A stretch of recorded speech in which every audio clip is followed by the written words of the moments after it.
Science ഇത്രയും വളർന്നൊരു കാലഘട്ടത്തിൽ നമ്മുടെ ഈ പഴയ ആചാരരീതികൾ പ്രസക്തമാണോ? അതൊന്ന് റിലേറ്റ് ചെയ്യാൻ പറ്റുമോ? അതെങ്ങനെ റിലേറ്റ് ചെയ്യണേ? അത് റിലേറ്റ് ചെയ്യണമെങ്കിൽ ഈ സയൻസും അല്ലെങ്കിൽ ആചാരവും ഇത് രണ്ടും ഒന്നാണോ എന്ന് വെച്ചാൽ ഒന്നല്ല. ഈ സയൻസ് കണ്ടിന്യൂസ്ലി ഇവോൾവിങ് ആണ്. സയൻസ് പുതിയത് ഒന്നിൽ നിന്നും റിസർച്ച് ചെയ്ത് കണ്ടുപിടിച്ച് മുന്നോട്ട് വരണം. അപ്പോൾ പഴയ തിയറീസൊക്കെ ചില സമയത്ത് തെറ്റാന്ന് പറഞ്ഞ് മോഡിഫൈ ചെയ്ത് വരും. അതാണ് നമ്മൾ പഠിക്കുന്ന വിദ്യാർത്ഥികളൊക്കെ മെയിൻലി ഫോക്കസ് ചെയ്യണത്. പിന്നെ നമ്മൾ ഈ വിശ്വാസങ്ങൾ അല്ലെങ്കിൽ ചരിത്രം അല്ലെങ്കിൽ ഇതുപോലെ ആചാര രീതികൾ എന്നൊക്കെ പറയുമ്പോൾ അന്നത്തെ കാലത്തിലെ മനുഷ്യന് കിട്ടുന്നൊരു ഡേറ്റാബേസ് ഉണ്ട്. ഈ ഡേറ്റാബേസ് ആയിട്ട് അതിന് കാല, ദേശ, വർണ്ണ ആ ഒരു വ്യവസ്ഥിതിയുടെ ഭാഗമായിട്ട് ഉണ്ടാക്കുന്ന ഒരു സിസ്റ്റമാണത് ആചാരങ്ങൾ. ആചരിക്കുക എന്ന് പറഞ്ഞു കഴിഞ്ഞാൽ എ ഗ്രൂപ്പ് ഓഫ് പീപ്പിള് ഇങ്ങനെ എന്താ പറയണത് അനുസരിക്കുന്നു ഒരു റൂളിനെ. ഇത് അവസാനം നമുക്ക് ആചാരമാവും. അപ്പം അന്നത്തെ അറിവുള്ളവർ പണ്ട് മഹർഷിമാരായിരുന്നു. പിന്നെ വന്നു കഴിഞ്ഞപ്പോൾ അഡ്മിനിസ്ട്രേഷൻ ലെവലിൽ ആളുകൾ വന്നു കഴിഞ്ഞപ്പോൾ ഇതൊക്കെ ഒന്ന് കൂട്ടിയിണക്കി വെച്ചു. പക്ഷെ എന്താ വെച്ചാൽ കർക്കിടകത്തെ പറ്റി നമുക്ക് വേണമെങ്കിൽ ഒരു ജോഗ്രഫിക്കൽ കണ്ടന്റ് ആക്കി പറയാൻ പറ്റും, സുഖമായിട്ട് പറയാൻ പറ്റും. നമ്മൾ പഠിക്കുന്നുണ്ടാണ്. പഠിക്കുന്ന സമയത്ത് എന്താണെന്ന് വെച്ച് കഴിഞ്ഞാൽ ശരിക്കും പറഞ്ഞു കഴിഞ്ഞാൽ നമ്മുടെ ഇന്ത്യ നിൽക്കുന്ന ആ ഒരു ട്രോപ്പിക്കൽ ഏഷ്യയിലാണ് സത്യത്തിൽ. പിന്നെ അതുപോലെ തന്നെ എന്താണെന്ന് വെച്ച് കഴിഞ്ഞാൽ ഈ ട്രോപ്പിക്കൽ ഏഷ്യയിൽ ശരിക്കും ഭൂമിയിൽ ഒരു പ്ലാനറ്ററി വിൻസ് ഉണ്ട്. ഇതിന് നമ്മൾ സാധാരണഗതിയിൽ ട്രേഡ് വിൻസ് എന്ന് പറയും. അതായത് ഒരു 12-13 നൂറ്റാണ്ടൊക്കെ കഴിഞ്ഞ് കഴിയുമ്പോൾ ഏജ് ഓഫ് എക്സ്പ്ലോറേഷനാണ് സംഭവിക്കുന്ന ലോകത്ത്. എന്ന് പറഞ്ഞു കഴിഞ്ഞാൽ യൂറോപ്പിൽ കണ്ടമാനം സ്പൈസസിൻ്റെ ആവശ്യം വന്നു. ഇവരിത് ഉണക്കി സൂക്ഷിച്ചു തുടങ്ങി. ഫാക്ടറീസ് പയ്യെ എക്സ്റ്റാബ്ലിഷ്ഡ് ആയിട്ട് തുടങ്ങി. ആ സമയത്ത് എന്ത് സംഭവിച്ചു? ഈ അന്നത്തെ സ്പെയിനും അതുപോലെ തന്നെ പോർച്ചുഗീസുകാരൊക്കെ അന്ന് കുറച്ചുകൂടെ നേഷൻ സെറ്റപ്പിലേക്ക് വന്നു തുടങ്ങി. അപ്പോൾ അന്ന് നമുക്കറിയാം, നമുക്ക് 2 റൂട്ടാണ് ഉള്ളത്. ഒന്ന് ട്രേഡ് റൂട്ട്, ലാൻഡിൽ കൂടെ, പിന്നെ സീ റൂട്ട്. പക്ഷേ ഈ ലാൻഡ് റൂട്ട് എന്താ കുഴപ്പമെന്ന് വെച്ച് കഴിഞ്ഞാൽ ഇത് കംപ്ലീറ്റ്ലി കടന്നു പോകാൻ വേണ്ടിയിട്ട് ഓട്ടോമാൻ എംപയർ ഉണ്ട്, അവരവിടെ തടയുന്നുണ്ട്. അറബ് ട്രേഡേഴ്സ് ഭയങ്കര സ്ട്രോങ് ആയിരുന്നു. അപ്പോൾ ഇത് എത്രയോ ഇരട്ടി വിലയ്ക്കാണ് ഇത് വിറ്റുകൊണ്ടിരുന്നത്. അപ്പോൾ യൂറോപ്യൻസ് എന്ത് സംഭവിച്ചു? 1495-6 കാലഘട്ടത്തിൽ നമ്മൾ ശരിക്കും ഒരു ട്രീറ്റി ഓഫ് ടോർട്ടിസെല്ലസ് എന്ന് പറഞ്ഞൊരു ട്രീറ്റി ഉണ്ടാക്കിയിട്ടുണ്ട്, സ്പെയിനും പോർച്ചുഗലും. അപ്പോൾ പോർച്ചുഗലിൽ ഈസ്റ്റിലോട്ട് യാത്ര ചെയ്തു തുടങ്ങി. അപ്പോൾ ഈ യാത്രകൾ വന്നു കഴിഞ്ഞപ്പോൾ പണ്ട് നമ്മുടെ ഇന്ത്യയിൽ ആദ്യമായിട്ട് വന്ന ഗ്രീക്കുകാരാണ്. അത് ഗ്രീക്ക് ടെക്സ്റ്റുകളിലൊക്കെ റെഫറൻസ് ഉണ്ട്. അപ്പോൾ പിന്നെ വന്ന് അറബ്സ് വന്നു. അറബ്സ് ആയിരുന്നു ഈ സ്പൈസസ് വേൾഡ് കൺട്രോൾ ചെയ്തുകൊണ്ടിരുന്നത്. ഇവരാണ് ഇതിൻ്റെ ഓട്ടം എന്ന് മൺസൂൺ ഇല്ലേ, മൺസൂണിന്റെ മോസം എന്നാ പറഞ്ഞുകൊണ്ടിരുന്നത്. അത് അറബ് വേർഡിൽ നിന്ന് ഉണ്ടായതാണ്. അപ്പോൾ ഋഗ്വേദത്തിലൊക്കെ ഈ ഒരു മൺസൂണെ പറ്റി പറയുന്നുണ്ടെങ്കിൽ അത്ര സ്പെസിഫിക് ആയിട്ടൊന്നുമില്ല, കാലത്തിന്റെ ഒരു മാറ്റമുള്ളൂ. പിന്നെയുള്ള ടെക്സ്റ്റുകൾ നോക്കിക്കഴിഞ്ഞ് കഴിഞ്ഞാൽ ഒരുപാട് അറബ് ട്രേഡേഴ്സ് മുഴുവൻ ഈ മോസം നോക്കിയാണ് പോകുന്നത്, ഇത് മൺസൂൺ. അപ്പം എന്താ വെച്ചാൽ ഇത് ഭൂമിയാണെങ്കിൽ ഈ ഭൂമിയുടെ നടുക്ക് നമുക്കറിയാം ഇക്വേറ്റർ ഉണ്ട്. ഈ ഇക്വേറ്ററിൽ എന്താ സംഭവിക്കുന്നത് വെച്ച് കഴിഞ്ഞാൽ ഈ സൂര്യൻ ഇക്വേറ്ററിന്റെ മുകളിൽ കൃത്യമായിട്ട് വരും. കൃത്യമായിട്ട് വരുന്ന സമയത്ത് എന്താ സംഭവിക്കണേ? ഹീറ്റ് ഭയങ്കരമായിട്ട് വരും. ഈ ഹീറ്റ് കൂടി കഴിയുമ്പോൾ എന്നാ കുഴപ്പമെന്ന് വെച്ച് കഴിഞ്ഞാൽ ടെമ്പറേച്ചർ മുകളിലേക്ക് വരും. അപ്പോൾ ഒരു ലോ പ്രഷർ ഏരിയ ക്രിയേറ്റ് ചെയ്യും. ഈ ലോ പ്രഷർ ഏരിയയിലേക്ക് ഹൈ പ്രഷറിൽ നിന്ന് ലോ പ്രഷറിലേക്ക് ഒരു എയർ ട്രാൻസ്ഫർ നടക്കും. ഇതിനെയാണ് നമ്മൾ വിൻഡ് എന്ന് പറഞ്ഞത്. അത് സിമ്പിളായിട്ട് പെട്ടെന്ന് പറയുകയാണെങ്കിൽ നമ്മുടെ ഈ കടൽക്കാറ്റുണ്ടല്ലോ, കടൽക്കാറ്റും കരക്കാറ്റും എന്നൊക്കെ നമ്മൾ പറയില്ലേ, എന്ന് പറഞ്ഞു കഴിഞ്ഞാൽ നമുക്ക് പകലായി കഴിയുമ്പോഴേ സൂര്യൻ വന്നു കഴിയുമ്പോൾ കര പെട്ടെന്ന് ചൂടാവും. കര പെട്ടെന്ന് ചൂടാകുമ്പോൾ എന്ത് സംഭവിക്കും? അവിടെ ഒരു ലോ പ്രഷർ വരുവാണ്. ഈ ലോ പ്രഷർ വന്ന സമയത്ത് എന്ത് സംഭവിക്കും എന്ന് വെച്ച് കഴിഞ്ഞാൽ ഈ ചൂടായ എയർ എല്ലാം മുകളിലോട്ട് വരും. അവിടെ ഒരു ലോ പ്രഷർ ഏരിയ വരും. അപ്പോൾ കടലിൽ നിന്നുള്ളത് ഹൈ പ്രഷർ ഏരിയയിൽ നിന്ന് കാറ്റ് വരും. അപ്പോൾ നമുക്ക് കരയിൽ നിന്ന് നല്ല കാറ്റ് കിട്ടും. ഓക്കെ. അപ്പോൾ ഇത് തന്നെ രാത്രി എന്ത് സംഭവിക്കുന്നു വെച്ച് കഴിഞ്ഞാൽ പെട്ടെന്ന് തണുക്കുമല്ലോ. അപ്പോൾ കരയിൽ നിന്നുള്ള കാറ്റ് തിരിച്ച് കടലിലേക്ക് പോകും. ഓക്കെ. അപ്പം ഈ ഒരു സംഭവം തന്നെ നമ്മുടെ മോസമിൽ ഉണ്ടാവുന്നുണ്ട്, മൺസൂണിൽ ഉണ്ടാവുന്നുണ്ട്. ഇതാണ് അറബ്സ് കണ്ടുപിടിച്ചത്.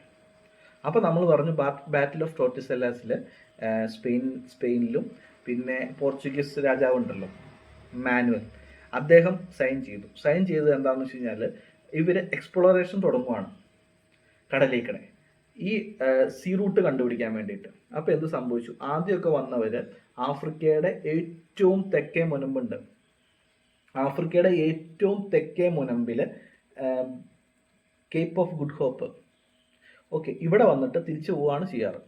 അപ്പോൾ അന്ന് പിന്നെ എന്താ വെച്ച് കഴിഞ്ഞാൽ 1498 ആ ഒരു കാലഘട്ടത്തിൽ വാസ്കോഡ് ഗാമ ആദ്യമായിട്ട് വരുവാണ്. വന്ന് കേപ്പ് ഓഫ് ഗുഡ് ഹോപ്പിൽ വന്നു. പിന്നെ അറബ് സഞ്ചാരികളായിട്ട് സംസാരിച്ചെന്നൊക്കെയാണ് ഹിസ്റ്ററി പറയുന്നത്. എന്തായാലും 1498 ആകുമ്പോൾ എവിടെ വരും, കാപ്പാട് കടപ്പുറത്ത് വരും. ഓഫ് ഷോറിൽ വന്നിട്ട് അദ്ദേഹം തമ്പടിക്കുകയാണ്. ആ സമയത്ത് സാമൂതിരി പറഞ്ഞ എന്താണെന്ന് വെച്ച് കഴിഞ്ഞാൽ സാമൂതിരി കാപ്പാടിലേക്ക് ആനയിച്ചു.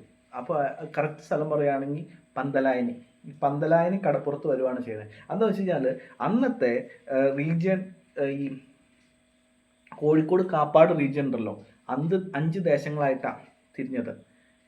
5 ദേശങ്ങളെന്ന് വെച്ച് കഴിഞ്ഞാൽ ഒന്ന് പന്തലായനി, രണ്ടാമത്തത് കുറുവങ്ങാട്, ഓക്കെ, പിന്നെ എന്താണെന്ന് വെച്ച് കഴിഞ്ഞാൽ പെരുവട്ടൂർ, പിന്നെ കോതമംഗലം, പിന്നെ കോവിൽക്കണ്ടി, ഇത്ര സ്ഥലമാണ് ഉള്ളത്. അപ്പോൾ ഈ സ്ഥലത്തിൻ്റെ അന്നത്തെ ഉടമസ്ഥത കോലോത്തിരിക്കായിരുന്നു. ഓക്കെ, കോലോത്തിരി രാജവംശത്തിൻ്റെ പ്രത്യേകത വെച്ചാൽ കോലോത്തിരി എവിടുന്ന് തുടങ്ങും, ഈ കോരപ്പുഴ മുതൽ നീലേശ്വരം വരെ കോലോത്തിരിയുടെ കയ്യിലിരിക്കണം. അപ്പോൾ എന്ത് സംഭവിച്ചു, അതിനു മുമ്പ് നമ്മൾ ഈ കേരള ഇപ്പോൾ ഈ ഹിസ്റ്ററി പറയുമ്പോൾ അതിന് കൂടുതൽ നമ്മുടെ ഐതിഹ്യമാല ഉണ്ടല്ലോ, അതിലൊരു കാര്യം പറയുന്നുണ്ട്. അന്നത്തെ ഈ കോലോത്തിരി രാജകുമാരൻ ഒരു രാജകുമാരിയായിട്ട് സ്നേഹത്തിലായി, എവിടത്തെ സാമൂതിരിയുടെ. എന്നിട്ട് ഇവർ ഒളിച്ചോടിപ്പോയി, കുറുമ്പനാട്ടിലേക്ക് പോയി. അപ്പോൾ ആ ഒരു നാട്ടിലേക്ക് പോയി കഴിഞ്ഞപ്പോൾ സാമൂതിരി വാശി തീർക്കാൻ വേണ്ടി എന്ത് സംഭവിച്ചു, പൊന്നാനിയിൽ നിന്ന് എങ്ങോട്ട് വന്നു, ഈ കൊയിലാണ്ടി ഭാഗത്തേക്ക് വന്നു. അങ്ങനെ കോലോത്തിരി ഇതെല്ലാം വിട്ടുകൊടുത്തു, ഒരു കോംപ്രമൈസ് ചർച്ചയിൽ വിട്ടുകൊടുത്തു കഴിഞ്ഞപ്പോൾ ഈ ദേശങ്ങളെല്ലാം ആരുടെ കീഴിലായി, സാമൂതിരിയുടെ കീഴിലാവുകയാണ് ചെയ്യുന്നത്. അപ്പോൾ ഈ സാമൂതിരി പിന്നെ ഒരു അനന്തപുരം മഹാവിഷ്ണു ക്ഷേത്രമൊക്കെ ഉണ്ട്. ഈ അനന്തപുരം മഹാവിഷ്ണു ക്ഷേത്രത്തിലേക്ക് ഒരുപാട് സംഭാവനകളൊക്കെ തുടങ്ങി. പക്ഷേ ഇന്നൊരു മനസ്സിലാവില്ലാത്ത കാര്യം, ഈ കൊയിലാണ്ടി ഭാഗത്ത് പിഷാരിക്കാവുണ്ട്. ഈ പിഷാരിക്കാവിനെ കുറിച്ചൊന്നും അതിലില്ല. അപ്പോൾ ഇദ്ദേഹം വാസ്കോഡ് ഗാമ ഇവിടെ എത്തിക്കഴിഞ്ഞിട്ട് എന്ത് സംഭവിച്ചു, അദ്ദേഹത്തിന് അറിയാം ഒരു 10 ദിവസം കഴിഞ്ഞ് കഴിഞ്ഞാൽ കനത്ത മൺസൂണിലേക്ക് വരിക. അപ്പോൾ അന്നത്തെ സമയത്ത് ഭയങ്കരമായിട്ടും മൺസൂൺ വരുന്നുണ്ട്. അപ്പോൾ എന്ത് സംഭവിക്കുന്നത്, തിരിച്ചു പോകണം. അപ്പോൾ ഇദ്ദേഹത്തെ ആനയിച്ചു, ചർച്ചയൊക്കെ നടത്തി അദ്ദേഹം തിരിച്ചു പോകുന്നുണ്ട്. പക്ഷെ അന്നത്തെ ആ ഒരു സമയത്ത് വാസ്കോഡ് ഗാമയുടെ കപ്പലിനൊന്നും പറ്റുന്നില്ല. പക്ഷേ ഈ 1793 ആകുമ്പോൾ ബ്രിട്ടീഷുകാരുടെ ഒരു മോർണിംഗ് സ്റ്റാർ എന്ന് പറഞ്ഞ കപ്പൽ വരുന്നുണ്ട്. ആ കപ്പൽ ഫുള്ള് തകർന്ന അടിയാണ്. ആ ട്രേഡ് വിൻഡ് അത്രയും ശക്തമായിട്ട് വരുന്നുണ്ട് മൺസൂണിൻ്റെ കൂടെ. അപ്പോൾ നമ്മൾ പറഞ്ഞത് എന്താണെന്ന് വെച്ച് കഴിഞ്ഞാൽ അതിനുശേഷം എന്ത് സംഭവിച്ചു, വാസ്കോഡ് ഗാമ വന്നു 1498. പിന്നെ ഫ്രാൻസിസ് ഡി അൽമീഡ എന്ന് പറഞ്ഞു, അദ്ദേഹത്തെ പിന്നെ അവിടുത്തെ ഗവർണറൊക്കെ ആക്കി. 1505 ഈ വാസ്കോഡ് ഗാമ മൂന്നാമത്തെ യാത്രയിൽ 1505 ആയി കഴിഞ്ഞപ്പോഴേക്കും അദ്ദേഹം മലേറിയ ആണെന്ന് തോന്നുന്നു, മലേറിയ വന്ന് മരിച്ചു. അദ്ദേഹത്തിൻ്റെ ആ ഒരു ഭൗതിക ശരീരം സെൻറ്റ് ഫ്രാൻസിസ് ചർച്ച് കൊച്ചിയിൽ അടക്കം ചെയ്യുക ചെയ്യണത്. പിന്നെ ഈ നമ്മൾ അൽമീഡയുടെ കേസ് പറഞ്ഞു കഴിഞ്ഞാൽ, അൽമീഡ നമ്മുടെ ഇതേ കേപ്പ് ഓഫ് ഗുഡ് ഹോപ്പ് ഉണ്ടല്ലോ നമ്മുടെ ആഫ്രിക്കയുടെ തീരത്ത്, അവിടെ വന്നു കഴിഞ്ഞപ്പോൾ കുറേ ട്രൈബലായിട്ട് അറ്റാക്ക് വന്നു. 1515 ആ ഒരു സമയത്ത് അറ്റാക്ക് വന്നു. അദ്ദേഹം അവിടെ വെച്ച് കൊല്ലപ്പെട്ടു. അദ്ദേഹത്തിൻ്റെ മകനുണ്ടായിരുന്നു. അദ്ദേഹത്തിൻ്റെ മകൻ ഒരു 1510 സമയത്തൊക്കെ എന്ത് സംഭവിച്ചു, ഗുജറാത്തും അതുപോലെ തന്നെ അവിടുത്തെ നോർത്തിലെ രാജാക്കന്മാരുണ്ടല്ലോ, ഈ രാജാക്കന്മാരായിട്ട് ബാറ്റിൽ ഓഫ് ചൗൾ എന്ന് പറയും, യുദ്ധത്തിൽ അത് മരിച്ചു. അപ്പോൾ ഈ ട്രേഡേഴ്സ് എന്തിനാണ് വരുന്നതെന്ന് വെച്ച് കഴിഞ്ഞാൽ അന്ന് സ്പൈസസ് ഭയങ്കര ലാഭത്തിലാണ് കിട്ടുന്നത്. അപ്പോൾ ഇവരെന്ത് ചെയ്തു, അറബ്സായിട്ട് കൂടിക്കഴിഞ്ഞപ്പോൾ അങ്ങനെ ഈ ട്രേഡ് വിൻസിനെ പറ്റി പഠിച്ചു. അതിന് പ്ലാനറ്ററി ട്രേഡ് വിൻസ് എന്ന് പറഞ്ഞത്. ഇന്ത്യയിലേക്ക് വന്നു കഴിഞ്ഞാൽ ഇത്രയും ചിന്തിച്ചാൽ മതി, നമ്മളൊരു സെപ്റ്റംബർ സമയത്ത് ഇതെന്ത് സംഭവിക്കും, ഇക്വേറ്ററിൽ വരും ഈ ITCZ. മനസ്സിലായി, ഈ ITCZ എന്ന് പറഞ്ഞു കഴിഞ്ഞാൽ ഇൻ്റർ ട്രോപ്പിക്കൽ കൺവെർജൻസ് സോൺ എന്നാണ് പറയണേ. അപ്പോൾ ഈ ഒരു സമയത്ത് വരും. പിന്നെ എന്ത് സംഭവിക്കും, ഈ ജൂൺ ആയി കഴിയുമ്പോഴേക്കും ഈ ITCZ ഇത് ഇക്വേറ്റർ ഭൂമിയുടെ നടുവിൽ, ഓക്കെ, ഇതിങ്ങനെ ഉയർന്ന് നോർത്തിലേക്ക് ഉയർന്നു പോവുക ചെയ്യണത്. ഈ നോർത്തിൽ വരുമ്പോൾ എന്ത് സംഭവിക്കും വെച്ചാൽ ഒരു പ്രത്യേക സമയത്ത് വരുമ്പോൾ ഇക്വിനോക്സ് എന്ന് പറയും. അതായത് പകലും രാത്രി ഒരേ മാതിരിയാവും. വിഷുവെന്നും നമ്മൾ പറയും. മേട വിഷുവുണ്ട്, തുലാം വിഷുവുണ്ട്. ഓക്കെ, ഈ രണ്ട് കാര്യങ്ങളാണ് അതാണ് വിഷു ഒക്കെ നമ്മൾ ആരാധിക്കണത്.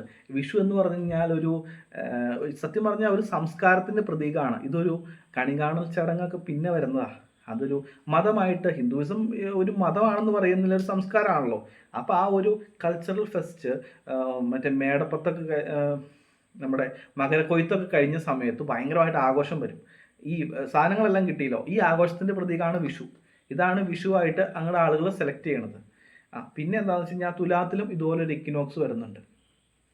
ഓക്കെ, തുലാത്തിലെ ഇക്വിനോക്സ് നമ്മൾ ഓട്ടം ഇക്വിനോക്സ് എന്ന് പറയും. ഓക്കെ, ഇതൊക്കെയാണ് അതിൽ പറയാനുള്ളൂ. അപ്പം നമ്മുടെ കാര്യം എന്ന് പറഞ്ഞാൽ ഇക്വേറ്ററിൽ സൂര്യൻ വന്നു സെപ്റ്റംബർ കഴിഞ്ഞ് കഴിയുമ്പോൾ പിന്നെ എന്ത് സംഭവിച്ചു? സൂര്യനും ചൂട് കൂടും ആ സമയത്ത്. ഇനി ITCZ മുകളിലേക്ക് ഉയർന്ന് നോർത്ത് ഭാഗത്തെത്തും. എന്ന് പറഞ്ഞു കഴിഞ്ഞാൽ നമ്മുടെ നോർത്ത് ഇന്ത്യയുടെ കുറച്ചുകൂടെ നമ്മുടെ ടോപ്പിലെത്തി ആ ഒരു സൈഡിൽ നിൽക്കും. ആ ഒരു സൈഡിൽ നിൽക്കുമ്പോൾ അവിടെ ഭയങ്കര ലോ പ്രഷറാണ്. അപ്പോൾ താഴെ നിന്നുള്ള കാറ്റ് അടിച്ചു തുടങ്ങും. ഈ ഒരു ജൂൺ സമയമായി കഴിയുമ്പോഴേക്കും എന്ത് സംഭവിക്കുന്നു വെച്ച് കഴിഞ്ഞാൽ ഈ കാറ്റ് നോർത്ത് ഈസ്റ്റിൽ നിന്നുള്ള ട്രേഡ് വിൻഡോടെ വന്നിട്ട് ഈ കാറ്റ് മഴമേഘങ്ങളെ മുഴുവൻ മുകളിലേക്ക് എത്തിച്ച് മഴ പെയ്തു തുടങ്ങും. ചുരുക്കത്തിൽ അതാണ്. അപ്പോൾ ഈ ഒരു സ്വിങ് ആണ് ഉണ്ടാവുന്നത്. അതായത് ഒരു പ്രഷർ ബെൽറ്റിൽ ഈ സ്വിങ് ഉണ്ടായി കഴിയുമ്പോൾ ആണ് ശരിക്കും നല്ല മഴ പെയ്യണത്. മനസ്സിലായോ? നമ്മുടെ മഴ എവിടുന്നാണ് വരുന്നത്? സൗത്ത് വെസ്റ്റ് മഴയാണ് വരുന്നത് ഈ ജൂൺ ജൂലൈ കാലത്തിൽ. അതിന് കർക്കിടകം എന്ന് പറയുന്നത്. നേരെ തിരിച്ച് താഴത്തോട്ട് തുലാത്തിലൊക്കെ വരുമ്പോൾ എവിടുന്ന് വരും? നോർത്ത് ഈസ്റ്റിൽ നിന്ന് വരും. ഈ കാറ്റും മേഘങ്ങളെ കൊണ്ടുവന്നു. പക്ഷെ അത് കൂടുതൽ ആന്ധ്രയ്ക്കും തമിഴ്നാടിനും കിട്ടണത്. അതാണ് ഈ മുല്ലപ്പെരിയാർ ഇഷ്യൂയൊക്കെ വന്നു കഴിയുമ്പോൾ എന്ത് സംഭവിക്കണത്? ഈ ഡിസംബർ നമ്മുടെ ശബരിമല സീസണിലാണ്, ഒരു നവംബർ ഡിസംബറിലാണ് ഈ മഴ ഫുള്ളം കയറി വരുന്നത്. അപ്പോൾ തമിഴ്നാട്ടിൽ വെള്ളം കൂടും, മുല്ലപ്പെരിയാർ ഇഷ്യൂ വരും, ജനങ്ങളെല്ലാം പ്രതികരിച്ചു തുടങ്ങും. ഓക്കെ, അപ്പോൾ നമ്മുടെ കേസ് എന്ന് പറഞ്ഞാൽ കർക്കിടകം എന്ന് പറഞ്ഞാൽ ജൂൺ സമയത്താണ് കർക്കിടക വറുതിയൊക്കെ കഴിഞ്ഞ് വറുതിയാണ് ആ സമയത്ത് വരുന്നത്. എന്ന് പറഞ്ഞാൽ നല്ല മഴയായി പെയ്ത്തായി. ഇതിനെയാണ് നമ്മൾ ITCZ Inter tropical convergence zone എന്നൊക്കെ പറയണത്. ഈ കൺവേർജൻസ് സോൺ മേളിൽ വരും. ഇനി നേരെ എന്ത് സംഭവിക്കും? പിന്നെ ഒരു സെപ്റ്റംബർ ആകുമ്പോൾ ഇക്വേറ്ററിൻ്റെ ഭാഗത്ത് വരും. പിന്നെ ഡിസംബർ ആ ഒരു ഭാഗം കഴിഞ്ഞ് കഴിയുമ്പോൾ എന്ത് സംഭവിക്കും? താഴെ വരും, സദേൺ ഹെമിസ്ഫിയറിലേക്ക് വരും. അപ്പോൾ എന്ത് സംഭവിക്കും?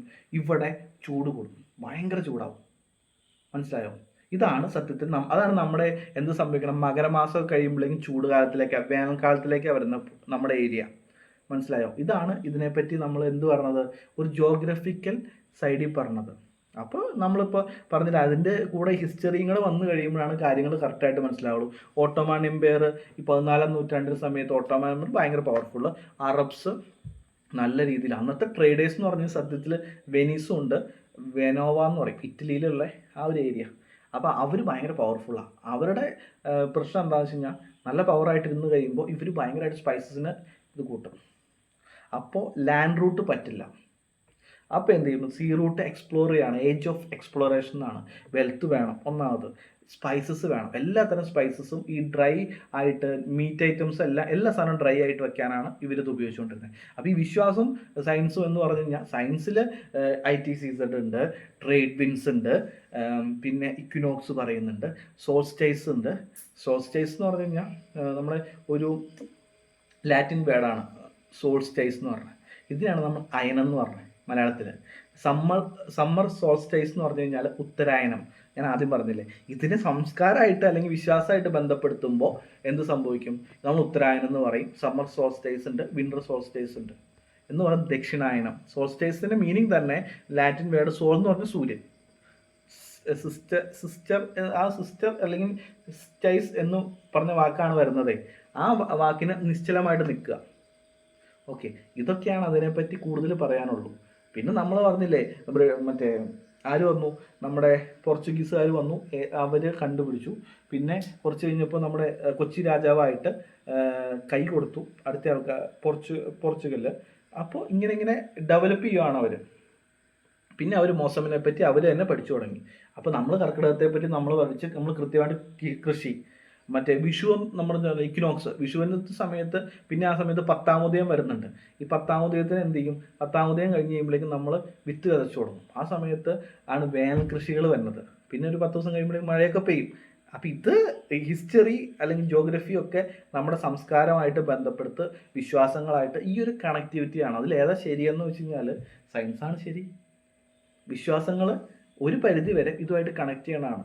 അപ്പോൾ ആ ഒരു ഭൂപ്രകൃതി, നമ്മുടെ രീതികൾ, ജീവന രീതികൾ ഇതെല്ലാം അഡാപ്റ്റ് ചെയ്ത് ആ ഒരു സിസ്റ്റത്തിലേക്ക്, വിശ്വാസത്തിലേക്ക് മിക്സ് ചെയ്യുകയാണ് ചെയ്യണത്. അതാണ് കർക്കിടകം.